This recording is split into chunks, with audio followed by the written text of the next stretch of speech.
आमच्याकडे गेले 9 वर्ष पुंडलिकजी हे माणुसकीची भिंत इथे करत आहेत. एक खरोखर चांगला उपक्रम आहे. मुंबईभरातून अनेक वर्ष आपण पाहतोय की आपले काही घरी वापरलेले कपडे असतील, काही वस्तू असतील, त्यांना वाटायचे असतील, ते चांगल्या ठिकाणी योग्यरीत्या पोहोचतील ही काळजी ही माणुसकीची भिंत घेत असते. काल परवाकडेच मी त्यांना विनंती केली की अनेक लोक असे पण आहेत ज्यांना पूरग्रस्त लोकांना मदत करायची आहे, मराठवाड्यातल्या लोकांना मदत करायची आहे. तर मी हेच सगळ्यांना विनंती करेन की अनेक आमच्या शाखेतून पण हेच उपक्रम सुरू आहेत. अनेक लोक नवीन चांगले कपडे असतील, भांडी असतील, वह्या पुस्तकं असतील किंवा पांघरुणे असतील, हे सगळं घेऊन तिथे कसं पोहोचेल ते लोकांच्या हातात हा प्रयत्न करत आहेत. त्याच्यात हा एक उपक्रम चांगला होत आहे. मी इथे शुभेच्छा द्यायला आलो. निलेश गायवळ जो आहे त्याचा भावाला योगेश कदम यांच्याकडून जे शस्त्र परवान्यासाठी परवानगी देण्यात आली, कसं पाहतं याकडे नेमकी काय? कसं पाहतं म्हणजे राज्याचे जे मुख्यमंत्री आहेत त्यांनी याच्याकडे कसं पाहिलेलं आहे हा एक विषय महत्वाचा आहे. कारण ज्यांच्याकडे डान्स बार होता त्यांच्याकडून अजून काय अपेक्षित आहे? नवी मुंबई विमानतळाचं आणि मुंबई मेट्रो तिसऱ्या टप्प्याचं उद्घाटन झालं आता. मात्र यावेळेला मोदींनी असं म्हटलंय महाविकास आघाडीचं जे सरकार होतं त्यांनी बऱ्यापैकी नुकसान केलेलं आहे आणि जास्त जो विलंब लागला तो. मला वाटतं ह्या सगळ्याच भाषणांवर, कारण आम्ही आज काही भाषणं पाहिली नाहीयेत, जेव्हा उद्या रिपोर्ट येईल त्याच्यावर आम्ही भाष्य करू. सर, कुठेही दुष्काळाचा उल्लेख नाही, शेतकऱ्यांचा उल्लेख देखील केला नाही, मोठा प्रश्नचिन्ह निर्माण होतो मोदींचं. नाही, दुर्दैव हेच आहे की हे सगळं होत असताना चांगला आनंद आहे, काही काही गोष्टींचं उद्घाटन होत आहे. पण काल कैलाश पाटील आमचे आमदार यांनी देखील आपण पाहिलं असेल जे पॅकेज आहे ते कसं नेमकं फसवा आहे आणि लोकांच्या हातात काय जायला पाहिजे होतं आणि काय जात नाहीये ह्याची मला वाटतं पूर्ण चिरफाड केलेली आहे. मुख्य गोष्ट हीच आहे की कर्जमाफी आज नाही तर कधी, योग्य वेळ कधी, काय योग्य त्याला काही जे मुख्यमंत्री सांगितलं काही कंडिशन असतात, काही कायदे आहेत, काय आहेत नक्की. जर उद्धव साहेबांनी कर्जमाफी कोणी न मागता केली असेल आणि ती शेतकऱ्यांना मदत झाली असेल मग ह्या सरकारचं नेमकं काय अडतंय. दुसरी गोष्ट म्हणजे जे आम्ही सांगत होतो की हेक्टरी 50,000 रुपये द्या, लाडकी बहीणला 6 महिन्याचे हप्ते द्या, हे आम्ही सांगतोय.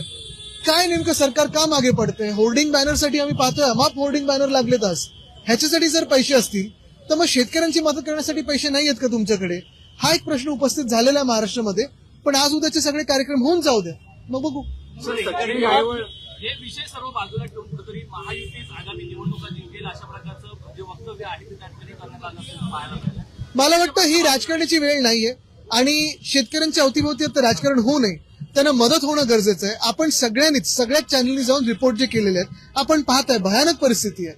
एवढी परिस्थिती भयानक असताना सरकार असंवेदनशील आहे आणि कुठेही मदतीचा हात खरोखर शेतकऱ्यांकडे पोहोचत नाहीये हे दिसतंय आपल्याला. मंचावर महायुती जिंकेल अशा प्रकारे सांगितलं. सगळं होऊ दे, राजकारण आपल्या बाजूला, पण आम्ही काही एवढे आमचं हृदय एवढं दगडासारखं झालं नाही. सर, एकीकडे कोणाचाही विरोध नाही, कुठेही उल्लेख नाहीये. आज दुर्दैवाची गोष्ट हीच आहे, मी सकाळपासून ऍड्स बीट सगळ्या पाहतोय, पेपरमध्ये ज्या ऍड झालेल्या आहेत कुठेही लोकनेते श्री दिबा पाटील यांचं नावाचा उल्लेख नाही. हे दुर्दैव आहेच पण धक्कादायक पण आहे. म्हणजे भाजपनी लोकांना फसवलंय का, अनेकदा फसवलेलं आहे, पण ह्या प्रकरणात देखील फसवलंय का हा प्रश्न उपस्थित केला पाहिजे. पण ह्याच सोबत आपल्याला आठवत असेल 2020 साली छत्रपती संभाजीनगर इकडचं जे एअरपोर्ट आहे, विमानतळ आहे, त्याचं देखील नाव महाराष्ट्राच्या विधानसभेने बदलून छत्रपती संभाजी महाराज विमानतळ असं ठेवलं होतं. केंद्र सरकारने ते देखील अजून का पारित केलं नाहीये हा पण प्रश्न आपल्या राज्याच्या मुख्यमंत्र्यांनी विचारणं गरजेचं आहे. पुढे करण्यात येत आहे, प्रोत्साहन देण्यात येत आहे खासगी कंपनीला, बेसचं नुकसान होतं. बीएसटीचा आम्ही अनेकदा प्रश्न उचललेला आहे, भाडेवाढचा प्रश्न उचलत आहोतच आणि त्याच्या विरुद्ध आंदोलन होणारच आहे.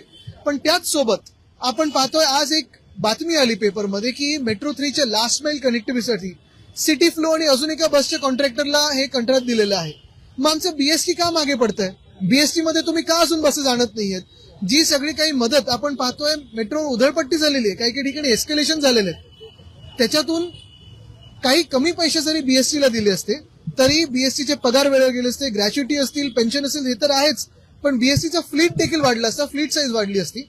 आपल्याला आठवत असेल जो करार बीएसटीचा आणि युनियनचा झालेला आहे तो कमीत कमी 3,337 बसेस या बीएसटीच्या असाव्यात आणि त्याच्याहूनही जास्ती.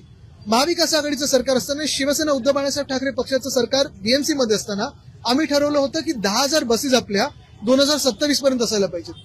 पण भाजप सरकार बीएसटीचं प्रायव्हेटायझेशन करून 1-2 कॉन्ट्रॅक्टर्सच्या हाती हे बसेस देत आहेत हे दिसतंय. जो निलेश गायवळ आहे त्याचा भाऊ सचिन गायवळ यांनी याच्या आधी शस्त्र परवान्याची मागणी केली होती स्थानिक पोलिसांकडून, पण स्थानिक पोलिसांनी ती फेटाळली होती, म्हणजे मना केलं होतं. परंतु आता पाहायला गेलं तर पुन्हा एकदा ती त्यांना याचिका केल्यानंतर ती पुन्हा शस्त्र परवाना बाळगण्यासाठी थेट योगेश कदम यांनी जे आहे ती परवानगी दिली आहे. ह्याच्यावर अजून काही माहिती हातात येते आहे ह्याच मंत्र्यांसोबत आल्यानंतर बोलू. मोदींच्या माध्यमातून आमदारांची आणि खासदारांची बैठक बोलवण्यात आलेली आहे. येणाऱ्या निवडणुकीसाठी कुठेतरी कानमंत्र दिलं जाईल असं बघा, निवडणूक ठीक आहे, भाजप नुसतं निवडणुकीवर फोकस असतं. पण मी पुन्हा एकदा सांगतो, त्यांच्या कुठच्याही स्टेटमेंट्सवर किंवा कुठच्याही राजकारणावर आम्ही बोलणार नाही. आज वेळ शेतकऱ्यांचा विचार करण्याची आहे. स्वतः जिंकाल किंवा हराल ह्याची वेळ नाहीये. ही सर बैठक जी आहे हिंदी में यही भूमिका रहेगी. पैकेज को लेकर आप किस तरह से देखते हैं और क्या जो दावे किए गए हैं मराठवाड़ा की अगर बात हो, हमारे महाराष्ट्र के किसानों की अगर बात हो, तो पहली चीज ये है कि पिछले समय जो पैकेज इसी सरकार ने, भाजपा सरकार ने घोषित किया था, लगभग 15,000 करोड़ अभी भी देना बाकी है किसानों को. दूसरी बात यही है कि कर्जा माफी की अगर बात हो तो कब, जो कहते हैं सीएम साहब की योग्य वेळे आम्ही सांगू, ये समय कब आएगा, उचित समय कब आएगा, अच्छे दिन कब आएंगे तो हम पूछना भी भूल ही गए. लेकिन कर्जा माफी का भी उचित समय कब आएगा ये पूछना बाकी है. तीसरी बात मैं वापस दोहराऊंगा, परसों आपने दिखाई थी तो भी मैं पूछूंगा, बिहार में चुनाव घोषित हुए इसलिए महिलाओं को 10,000 रुपए दिया जा रहा है. कोई विरोध नहीं है हमारा, लेकिन महाराष्ट्र के किसानों का क्या अपराध है कि उनको उनकी मदद नहीं मिल रही है. लेकिन वो डाटा ये बता रहे हैं कि उद्धव ठाकरे जी के गवर्नमेंट से ज्यादा जो है हमने लेने का फंड दिया. आप एक काम कीजिए ना, आप ऑन ग्राउंड जाइए और किसानों से पूछिए. आज भी किसान यही कहते हैं, अगर महाराष्ट्र के इतिहास में एक कर्जा माफी जो उनके बैंक तक पहुंची होगी तो उद्धव ठाकरे जी ने जो दी थी वो पहुंची है, दूसरी कोई मदद नहीं पहुंची है. और ये हम नहीं कह रहे, किसान कह रहे हैं. आज जो है नवी मुंबई में देखिए, आपको लगता है ये जो सारे शिलान्यास हो रहे हैं, चाहे हम बिहार की बात करें, हम नवी मुंबई की बात करें, तो ये आने वाले चुनाव को लेकर हम चुनाव की बात नहीं करेंगे, आज किसानों की बात करेंगे. और यही हमारा कहना है, महाराष्ट्र के कहना यही है कि केंद्र सरकार से मदद किसानों के लिए आनी चाहिए, कर्जा माफी होनी चाहिए. कैंसर के बारे में आपसे जानना चाहेंगे. हमारे पास जो सामान हम देख रहे हैं कि ये कैंपेन नहीं दिखा है तो साउथ मुंबई न्यूज पे आपका नहीं चलेगा.